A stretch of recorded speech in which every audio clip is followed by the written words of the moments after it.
Nagbabangayan nga itong si Jenny at itong si Charlene sapagkat hindi pa sila agad umalis. Talagang pinilit pa ni Divina ang kanyang plano na patayin nga itong si Princess. Subalit hindi siya nagwawagi na iligtas si Princess nitong si Xavier at nitong si Takas na si Divina at si Jenny. Subalit sadyang minalas na nga sila sapagkat kasalubong naman nila ang pamilya ng Cristobal. Agad na nakipag-awang si Charlene at itong si Ramon. Subalit nahirapan sila nang makitang nagbunot na nga ng baril itong si Divina. Wala na siya sa katinoan. Lahat ay gusto na niyang patayin. Ngayong alam na ng lahat ay wala na umanong saysay pa ang lahat. Hindi na maging masaya ang kanyang buhay.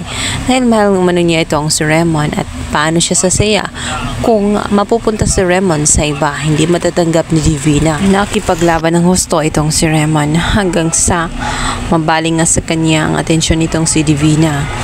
At hinawakan din siya nitong si Jenny. Umalis na ang pamilya ni Ramon. Pinaalis niya ito para makahingi na sa klolo. Tamang-tama naman at paglabas nga nitong si Charlene at nakita niya ang mga pulis. Na-rescue agad itong si Ramon. Muntik na niyang barilin itong si Divina dahil ayaw na ngang paaawat at wala na nga ito sa katunuan. Baka makasakit pa ito, kaya mas pipiliin na lamang ni Ramon na mamatay na lamang siya at pagbayaran ang kanyang mga kasalanan. Ngunit naabutan ito ng mga pulis kaya hindi rin natuloy ang balak nga nitong si Ramon. Mabuti na lamang para hindi siya nakulong, kundi ito lang si Divina. Tuluyan ng nakagapos ang mga kamay ni Divina at napaka-satisfying maging ang kanyang pinsan na si Jenny. Magkasama sila kung paano sila magkasamang nagplano para sirain ang pamilya nga nito ang si Ramon. Yun ay wala na nga silang takas at tuloy na nilang pagbabayaran ang kanilang mga kasalanan.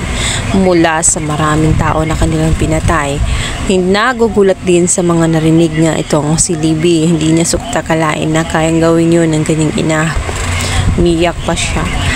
Sana hindi ginawa ng kanyang ina ang mga bagay na iyon. Kung hindi sana, ay mabibigyan sila ng pagkakataon na magkasama bilang mag-ina at napunan ang mga kulang at oras sa panahon na nawala nang dahil sa nagkalayo sila dahil kagagawan din ng kanyang inang si Divina. Sabalit hindi na mangyayari dahil sa marami nasaktan si Divina at marami siyang napatay at dapat niya yung pagbayaran sa loob ng kulungan. Yan naman mangyak-nyak itong si Libby. Niyakap niya ang kanyang ina at sinabing ingatan ito sa loob ng kulungan. Yun ang tugon niya sa mga pulis. Kawawa ang itsura nga nitong si Libby. Naiiwan siyang mag-isa at napakalungkot ng kanyang mukha. Nalaman na nga ng lahat na si Divina ang kanyang ina, ngunit nagdusa naman siya sa ginawa ng kanyang ina dahil siya rin ang magsusuffer. Hindi niya ito makakasama at magkalayo na nga sila ng tuluyan sapagkat ibabalik na nga sa city jail itong si Divina. Dito naman ay napayakap itong si Charlene sa kanyang tinuturing na anak na si Libby dahil kahit papano anak pa rin ang turing niya, kaya kung ano man ang maging pagkukulang ni Divina ay siya na ang pupuno at hindi naman siya itatrato na iba sapagkat anak pa rin ang turing niya dito.